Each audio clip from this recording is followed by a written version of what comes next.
하나님의 말씀은 마태복음 21장 28절에서 32절 말씀,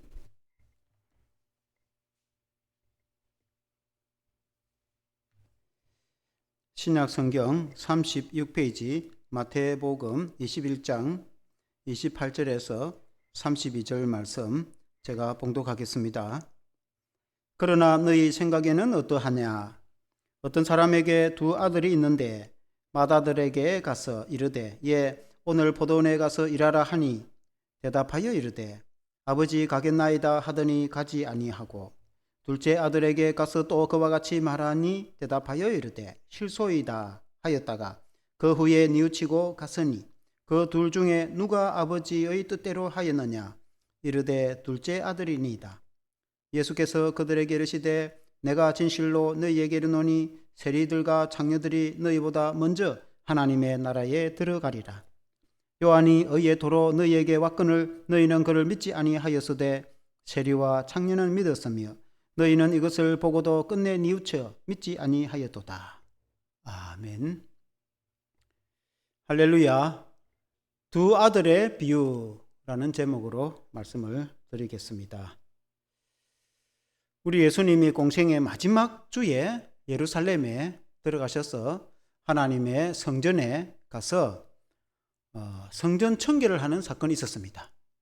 제가 한번 설교로 말씀드린 적이 있는데 그림을 한번 더 보여주시면은 예수님이 하나님의 성전에 들어가서 비둘기 파는 사람 그 판을 엎어버리고 비둘기를 내쫓고 그리고 또 돈통을 다 엎어버리고 심지어 소나 양 그리고 짐승들을 다 내쫓는 그런 일이 있었습니다. 왜냐하면 하나님의 성전은 주님이 말씀하신 대로 이사야의 말씀대로 내 집은 만민이 기도하는 집이라. 하나님의 성전은 하나님께 기도하는 집이 되어야 되는데 성전에서 장사하고 또 하나님 말씀대로 행하지 않고 하나님께 기도하고 예배 드리는 데는 관심이 없고 그렇게 온갖 그 혼잡한 장사판으로 만들어서 예수님이 성전을 아주 청결하게 해서 그것을 성전 청결 사건이라 그렇게 말합니다. 그때 그 모습을 본 대제사장, 성전에서 최고 우두머리죠. 대제사장과 그리고 이제 관리들, 종교 지도자들, 백성들의 관리이면서 종교 지도자들이죠. 바리새인들이죠. 그들이 예수님께 질문을 해서 물어봅니다. 무슨 권세로 이렇게 하느냐? 예수님이 성전 청결을 한 후에 그 백성들 앞에서 하나님의 말씀을 가르쳤습니다. 천국 복음은 마치 이와 같고 천국에 들어가는 사람은 이와 같은 사람들이다 하고 많은 하나님의 말씀을 전하고 있을 때에 그때의 성전의 책임자 대제사장과 지도자들이 예수님에게 누가 이런 일을 시켰고 무슨 권세로 이렇게 하느냐? 만일 오늘날 교회에서 당회장도 아닌데 와서 설교를 하거나 말씀을 전하고 있으면 무엇 때문에 그렇게 하느냐 이렇게 물어보겠죠. 그러니까 누가 이렇게 시켰고 무슨 권세로 누가 당신에게 그런 권세를 줬느냐? 성전을 청결하고 말씀을 전할 권세를 줬느냐 그 말이죠. 그러니까 예수님이 대답을 하기 전에 나도 질문을 하나 하겠다 그렇게 말했습니다. 예수님이 질문하기를 요한의 세례가 하늘로부터 온 것이냐 아니면 사람으로부터 온 것이냐. 여러분 세례 요한 그림을 보면은 우리가 알다시피 세례 요한은 많은 사람들에게 세례를 베풀었지 않습니까? 예수님도 세례 요한에게 세례를 받고 세례 요한은 광야에 외치는 자의 소리라고 하였고 세례 요한은 회개하라 천국이 가까웠다. 세례 요한이 외치니까 백성들이 자기 죄를 뉘우치고 회개하고 그리고 하나님을 믿고 세례도 받고 심지어 예수님도 세례 요한에게 세례를 받고 그렇게 했습니다. 백성들이 세례 요한을 선지자로 인정을 했습니다. 세례 요한은 아주 경건한 하나님의 선지자였습니다. 그래서 예수님이 그 대제사장과 장로들에게 그렇게 질문을 했습니다. 세례 요한이 하나님이 보낸 선지자냐 아니면 사람들에게 그냥 자기 스스로 그냥 그렇게 하는 거냐? 하늘로부터 왔냐? 사람들에게서 났냐? 인간적인 그런 그냥 자기가 외치는 자기 혼자 하는 소리냐? 하나님이 보낸 종이냐? 그 말 알겠습니까?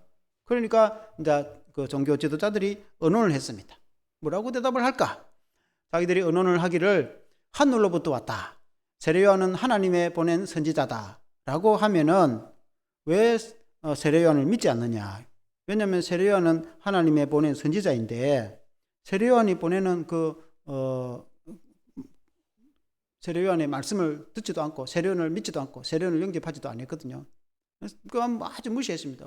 저 광야에서 이상한 거 하고 소리 질러서 그 세례 받지도 않고 죄를 뉘지도 않고 찾아가지도 않았습니다. 그렇지만 많은 백성들은 세례요한을 따르지 않습니까? 그런데 사람으로부터 왔다. 지가 그냥 알아서 아무도 하나님이 보낸 종이 아니고 지가 그렇게 한 거다. 이렇게 이제 하게 되면은 백성들이 세례요한을 다 하나님의 종으로 인정하고 선지자로 이렇게 생각을 하는데 그러면 종교 지도자들이 세례요한은 하나님의 종이 아니다. 이렇게 하면은 백성들이 돌로 들고 칠 것 같다. 백성들이 들고 올라서 다 세례요한을 존경하는데 아무것도 아니다 하면은 큰일 난다 말이야.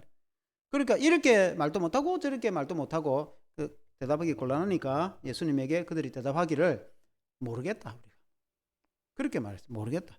그러니까 예수님이 그럼 나도 대답하지 않겠다. 내가 무슨 근세로 이렇게 성경을 청결하고 말씀을 전하는지 너희에게 대답하지 않겠다. 그렇게 말씀을 하시면서 오늘 읽은 이 말씀으로 두 아들의 비유에 대해서 예수님이 교훈을 해 주십니다. 오늘 이 말씀으로 은혜를 받기를 원합니다. 두 아들의 비유에 대해서 어떤 비유를 하시는가? 첫째는 맏아들의 불순종에 대해서 말씀을 전합니다. 예수님이 말씀하실 때 이렇게 말씀하셨습니다. 어떤 포도원의 주인이 있었어요.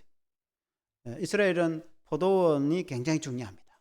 포도원을 가꾸어서 포도나무에서 나는 그 포도 열매로 포도 주스도 포도주도 해서 물이 많지 않을 때 음료수로 사용도 하고 늘 이제 포도 음료수를 주로 먹습니다. 포도원이 얼마나 중요한지 모릅니다. 그래서 포도원을 가꾸었습니다. 그래서 아버지가 두 아들이 있었는데 그 아들에게 포도원에 가서 일을 하라고 이제 시킵니다. 먼저 큰 아들 마태복음 21장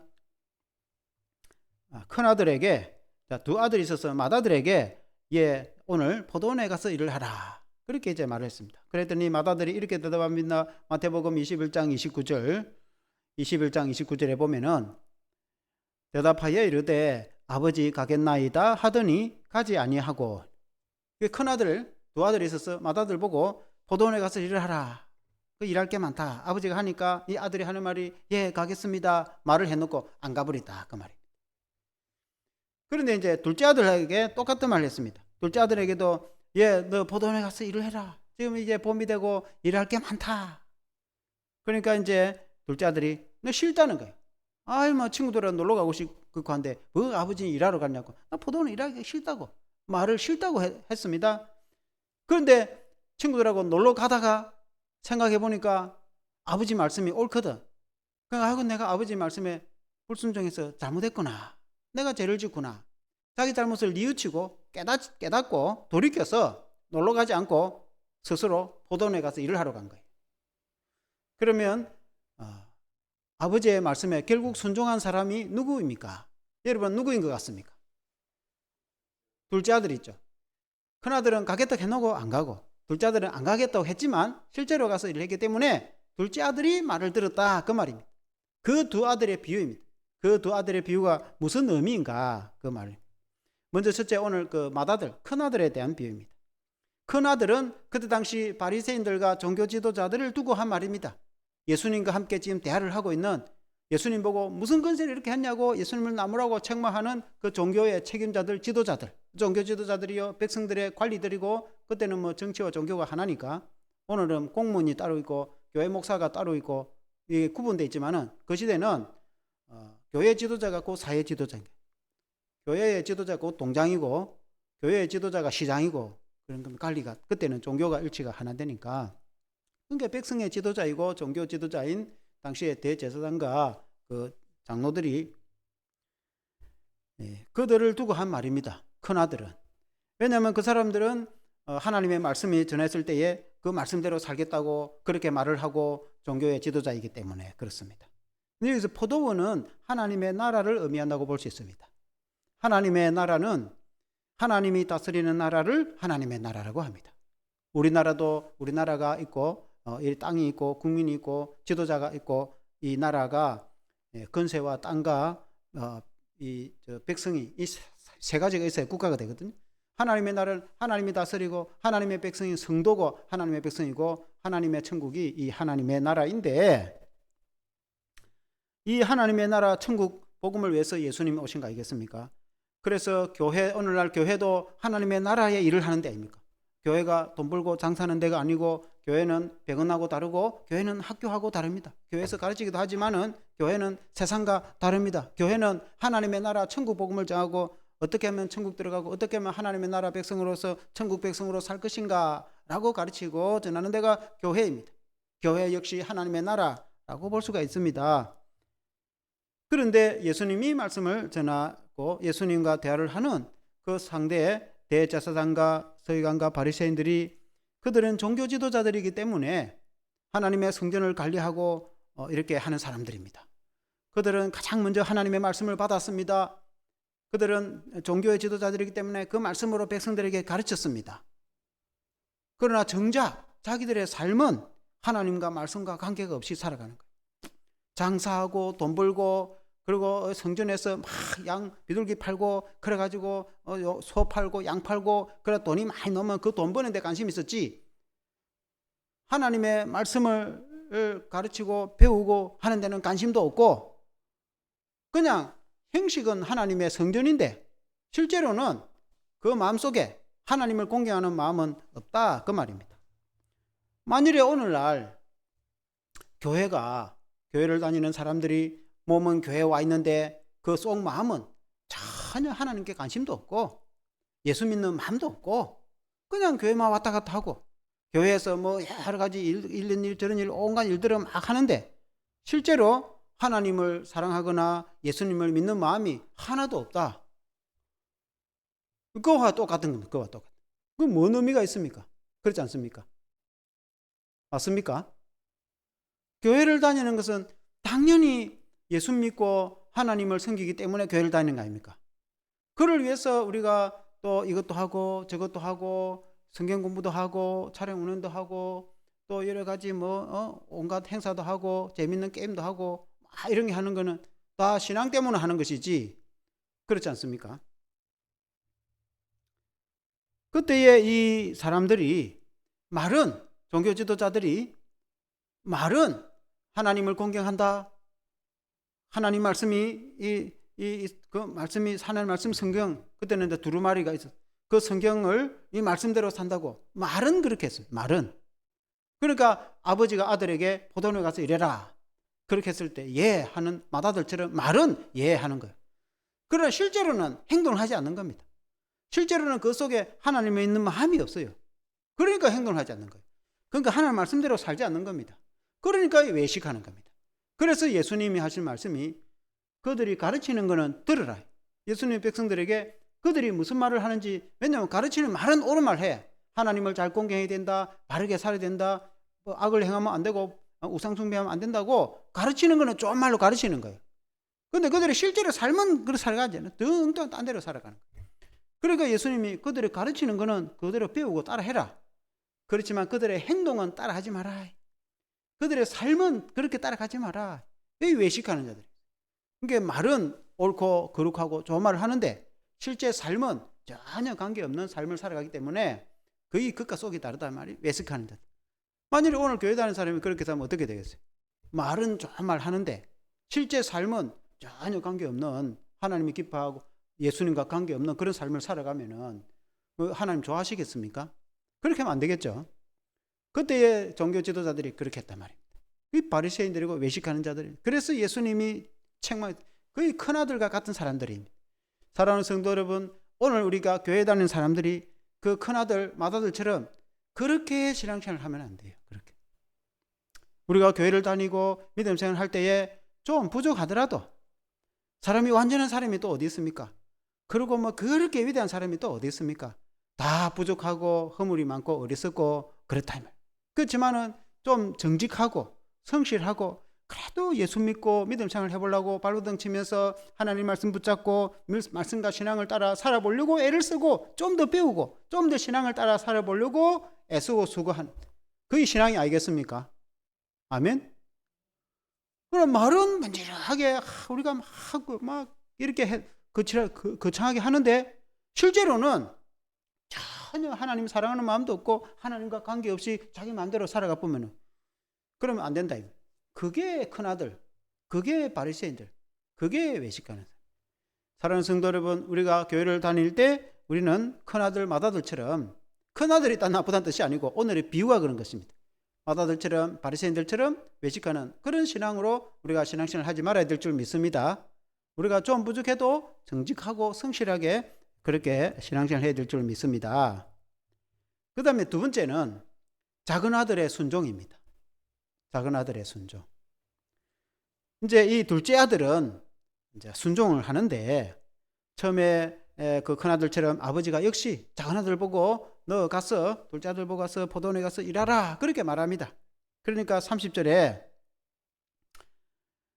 보니까 둘째 아들에게 가서 또 그와 같이 말하니 대답하여 이르되 실소이다 하였다가 그 후에 뉘우치고 갔으니 둘째 아들에게 아버지가 포도원에 가서 일하라 한 게 싫다고 말한 거야. 그 세상에 이런 자식이 어디 있나? 아버지가 이야기하면 예 알겠습니다 하고 그렇게 해야지. 옛날 우리 아버지 같으면 바닥에 맞았지 완전히. 그때는 얼마나 아버지 무서운데 아버지 앞에서 그렇게 하면은 아니 막 죽는 거지. 그때는 지금이야 뭐 그렇게 한 사람 없지만은 저도 제가 중학교 다닐 때 여름 방학 때 그때는 이제 마루가 이렇게 딱 여름에 마루에 있으면 그래도 시원하게 괜찮아요. 그래서 수박도 먹고 그런 좀 책을 보는 걸 좀 좋아해가지고 여름에 방학 때 책을 보고 있는데 아버지가 저 논에 일하러 가자. 저 갯논이 갯가에 논이 있었는데 그 들판 가운데 햇빛이 내리치고 여름 7월 8월 방학 동안에 얼마나 덥습니까? 그러면 그거 가서 일을 하면은 옛날에는 그 이 논에 풀을 뜯어가지고 묻고 막 그렇게 했어요. 그 논 한 가운데를 그냥 뭐 온데 걸키고 뭐 다니면서 풀 메고 그거 힘듭니다. 어릴 때는 힘들고 어른들은 뭐 다 책임 있어가 하지만은 그때 어릴 때 중학교 때쯤 되면은 그거 하기 싫거든. 그래 내려오라고 그렇게 이제 하고 아버지는 이제 예 가겠습니다. 좀 이따 아버지 먼저 가세요. 따라갈 테니까. 그래가지고 이제 그냥 집에 이제 마루에 그냥 앉아 있는 거지. 그 아버지는 먼저 내려가서 한참 일을 하는데 책 보다가 보니 해질 때가 다니. 그렇게 시간이 더 빨리 갈 줄 몰랐어요. 그럼 좀 마루에서 뭐 책이나 보다가 그러다가 막 죽겠다는 생각이 들어요. 이거 논에 내려오라 했는데 안 내려왔다가는 나중에 그래 흘른 책을 뜯고 막 죽으라고 뛰어 내려가가지고 들판 내려가니까 지금까지 뭐하다 왔나? 뭐 책 보다가 내가 시간 좀 몰랐다. 그러면 그건 뭐 아버지가 뭘 합니까? 그런 가지고 지금이라도 빨리 좀 해라. 그래 뭐 해줄 때가 다른데 얼마 하겠어요.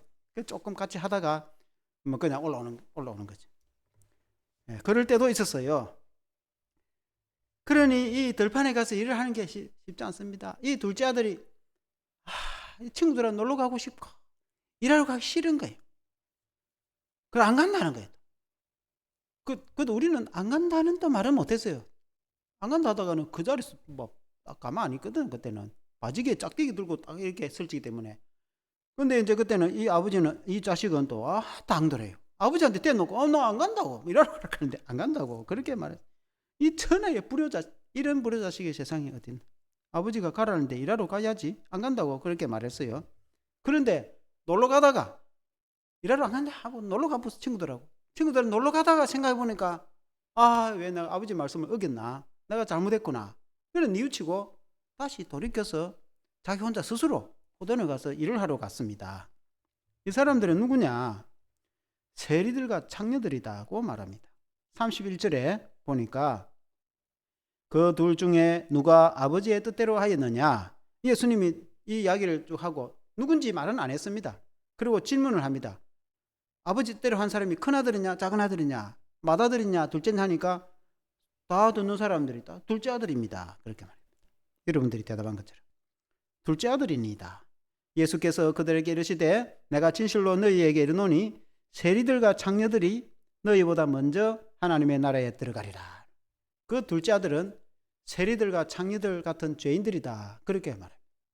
그러니까 첫째 맏아들은 바리새인들, 그런 종교 지도자들, 백성의 지도자들, 건세가들, 그 화려한 그런 지도자들이었습니다.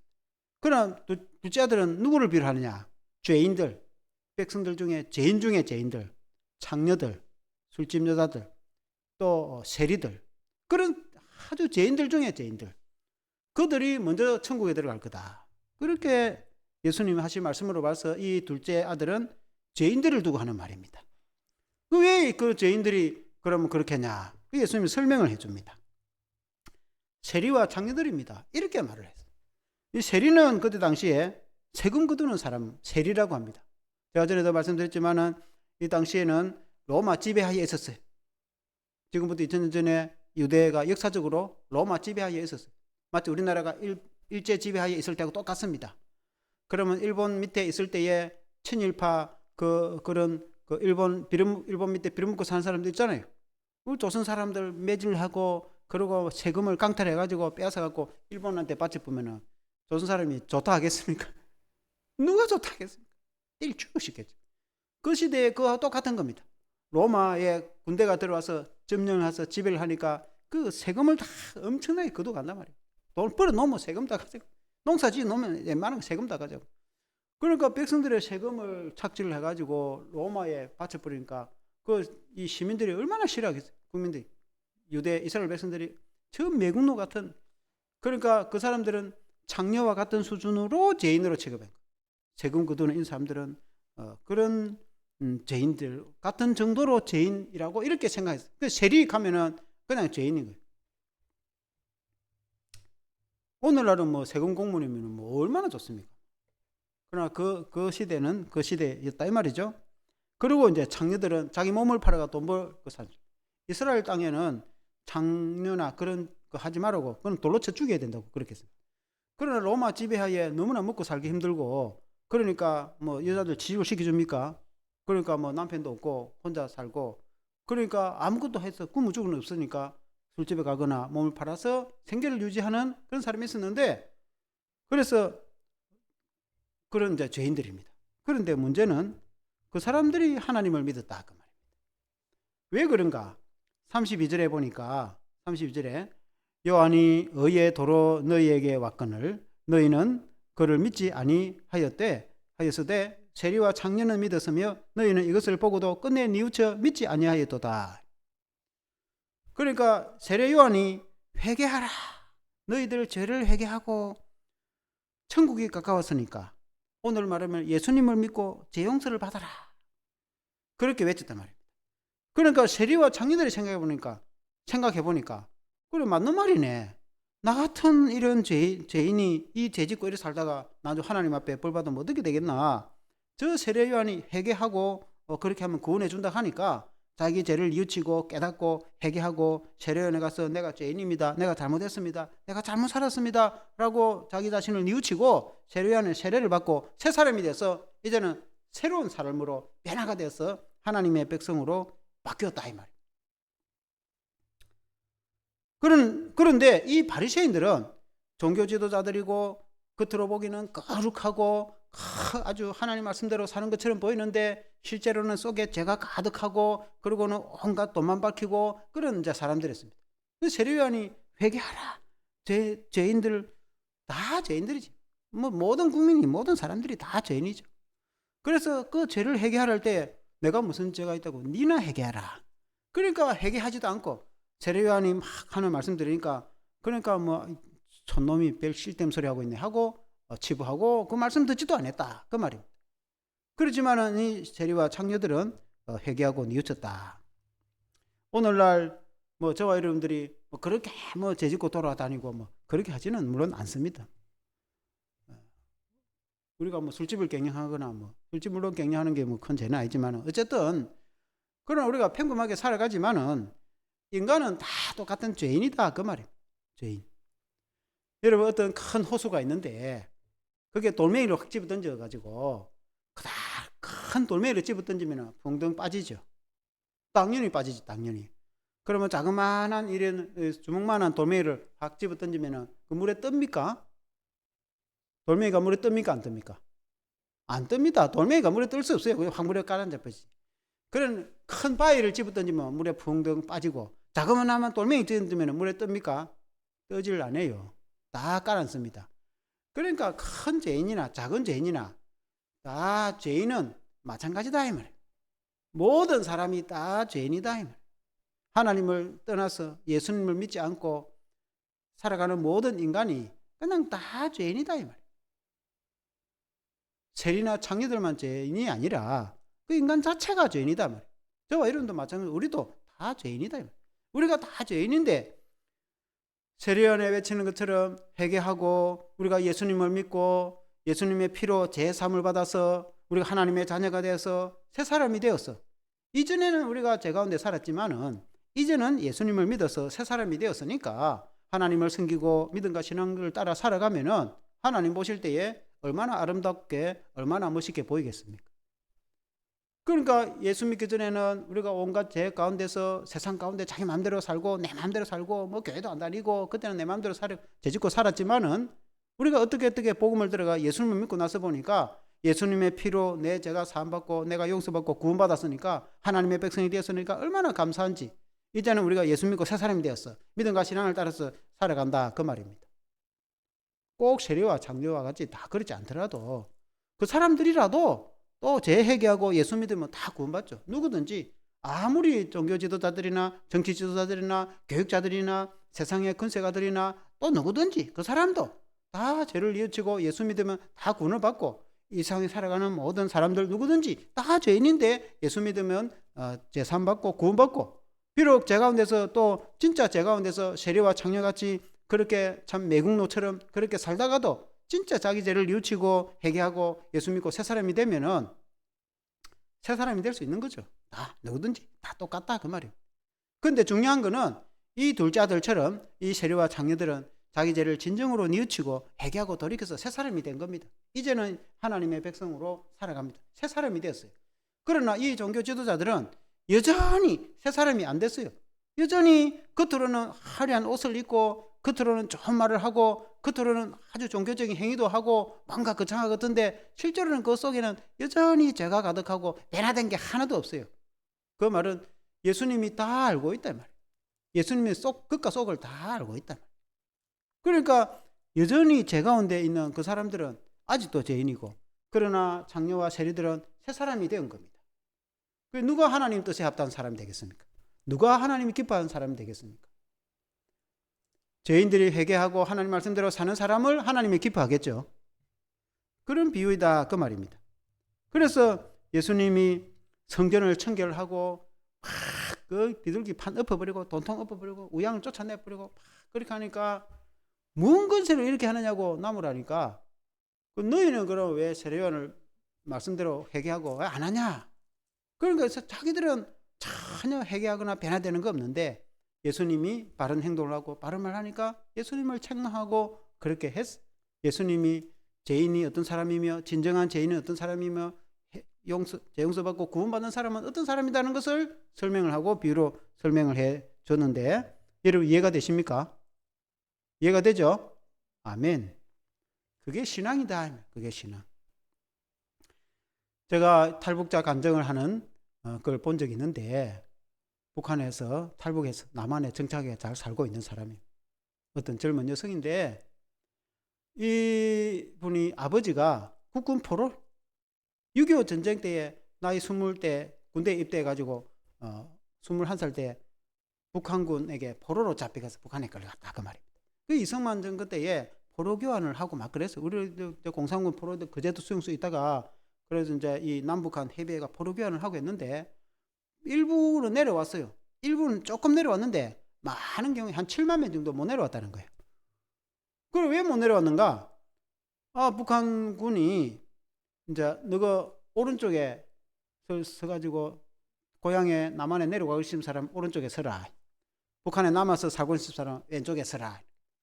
그 처음에는 얼마나 고향 가고 싶습니까? 나는 뭐 자유대한민국 남한을 가고 싶다. 포로교환에 남한을 가고 싶다. 그 오른쪽에 서니까 그 자리에서 총살을 시켜버린 거예요. 총살 시키는 거 딱 보니까 나가면 죽는데 누가 그 나가겠어요? 그러니까 할 수 없이 왼쪽으로 다 갔단 말이에요. 어쩔 수 없이 그냥 그래 너는 그러면 전향했다. 그래가지고 다 서명 받아갖고 우리는 더 이상 필요 없다. 그게 극히 일부만 남쪽을 내려보내고 나머지는 우리는 다 이 공산주의 있다고 사회주의 좋다고 북한에 남은 사람들이고 전향을 다 했기 때문에 더 이상 필요가 없다. 그렇게 된 겁니다. 할 수 없이 억지로 남은 겁니다. 그 사람 남아가지고 그때 6.25 폐허 가운데 그 재건하기 때문에 일꾼이 많으니까 노예처럼 저 아우지 탄광 저 북한 그쪽에 가서 탄광에 간데 그것도 이제 자식도 크면 또 탄광에 대물림 해야 되는 거예요. 그 자기 이제 남동생이 한번 가자. 여자들은 탄광에 안 들어가는가 봐. 남동생 따라서 아버지는 일하는 데를 안 가는데 남동생 따라서 탄광에 가보니까 엘리베이터 타고 쭉 내려가더니 깊숙이 들어가니까 그거는 기어서 들어가가지고 탄광을 캐는데 아버지 때 새벽 3시에 가서 밤 9시에 퇴근하는 거예요. 평생을 그렇게 보냈어요. 햇빛도 못 보고. 그리고 이제 자식이 대물림 받아가 또 그렇게 하고 있는 거예요. 그래서 누나 이 삶이 좋겠냐고. 그래서 이제 내가 왜 이런 집안에 태어났냐고 원망을 하고. 그래 한번 갔다 와서 그래 젊었을 때 아버지는 너무 먹을 게 없어서 배고파갖고 단 이게 삐치 반짝고 난다네.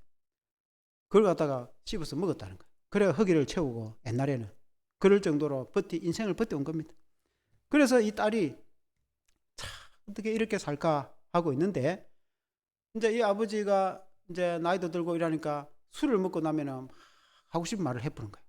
그러니까 우리 고향에 참 그때는 얼마나 살기 좋은데 내가 이 탄광에서 고생한다고 그래가지고 막 아주 뭐 정부를 비판하고 이제 말하자면은 그게 이제 말이 자기도 모르는 거예요. 친구한테 믿을 기라고 이야기했지만 그 중에는 다 이제 스파이가 있으니까 보이부에 끌려갔다 보고 가고 끌려가갖고 그러니까 이제 뭐 아들도 이제 끌려가고 그래 이제 이 누나가 한 분은 저 다리 밑에 잘가밭에 오락하길로 나가보니까 그 남자 둘이가 다리 위에 매달려 있는데 보니까 아버지하고 자기 남동생이라. 그러니까 이제 불만을 했다는 거예요. 나라에 충성 안 하고. 그래서 그 많은 사람들이 보는 앞에서 총살, 적결 처분이 된 거예요. 그러니까 얼마나 가슴이 아파. 1년 동안 말을 못 했다는 거예요. 그래가지고 회복이 돼가 더 이상은 내가 이 땅에 못 살겠다. 그래서 탈북해서 내려왔는데 국군 포로들이 그렇게 고생을 했다면서 그런 이야기를 하는 거예요. 자유가 없으니까 포로가 자유가 없잖아요. 포로가 자유가 없으니까 얼마나 힘듭니까?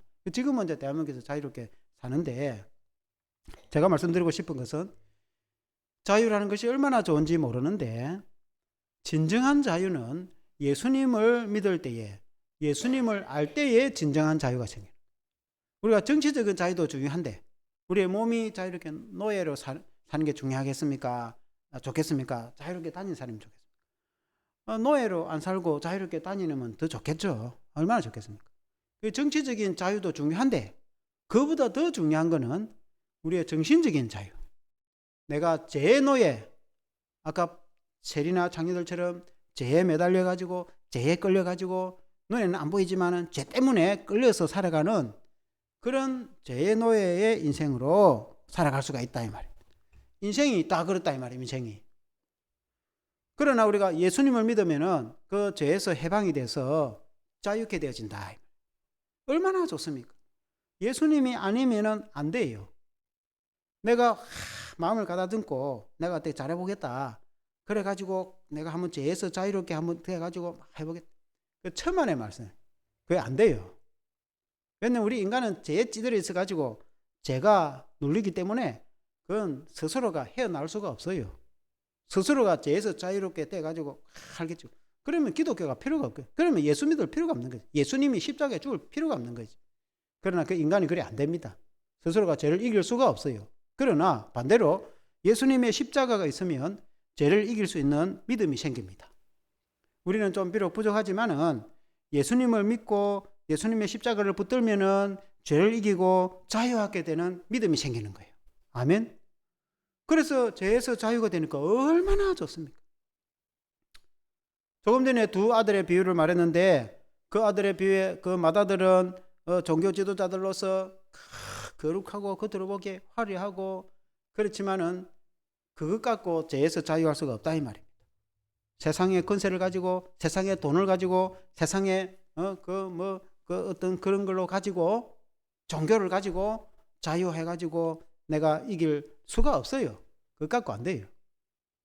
그러나 이 세리와 장녀들은 세례 요한의 회개의 외침을 받아들이고 자기들 철저히 죄를 뉘우치고 이 사람들은 예수님을 믿고 그러면 죄를 이기고 하나님의 자녀가 되어서 오히려 이 사람들이 거룩한 하나님의 백성이 되는 겁니다. 아멘. 그와 같이 우리 인간이 스스로는 죄를 이길 수 없지만 예수님을 믿으면 승리하게 된다. 자유케 된다. 얼마나 감사하니. 이게 복음이죠. 결론적으로 우리는 철저히 죄를 회개하고 주를 믿어야 된다. 죄가 우리를 짓누르고 그렇게 하는 거예요.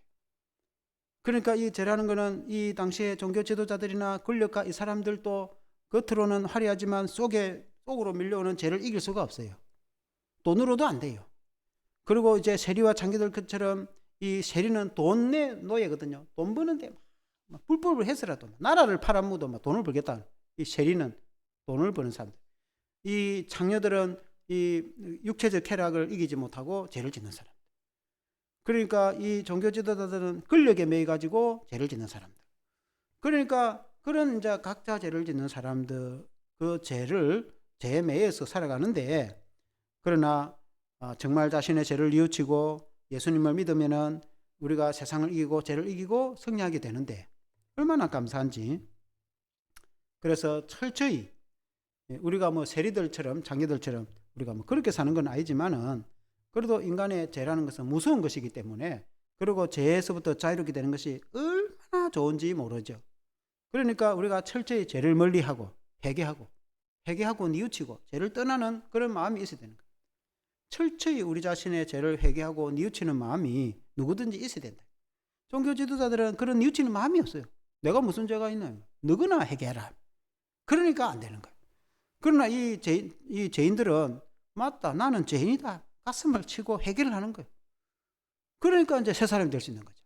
그래서 우리는 우리 자신의 죄를 철저히 회개하고 뉘우치고 그 죄에서 떠나서 그리고 예수님을 믿어야 돼. 예수님을 믿고 새 사람이 되고 그러면 죄에서 자유해가지고 정말 구원을 받게 되고 하나님의 백성이 되고 영광스러운 사람이 되고 우리가 믿음으로 신앙으로 승리하게 됩니다. 아멘. 이 신앙으로 승리하는 저와 여러분 되시기를 주 이름으로 축원합니다. 기도하겠습니다. 하나님 아버지, 오늘 이 말씀에 보니까 예수님이 두 아들의 비유에 대해서 말씀했습니다.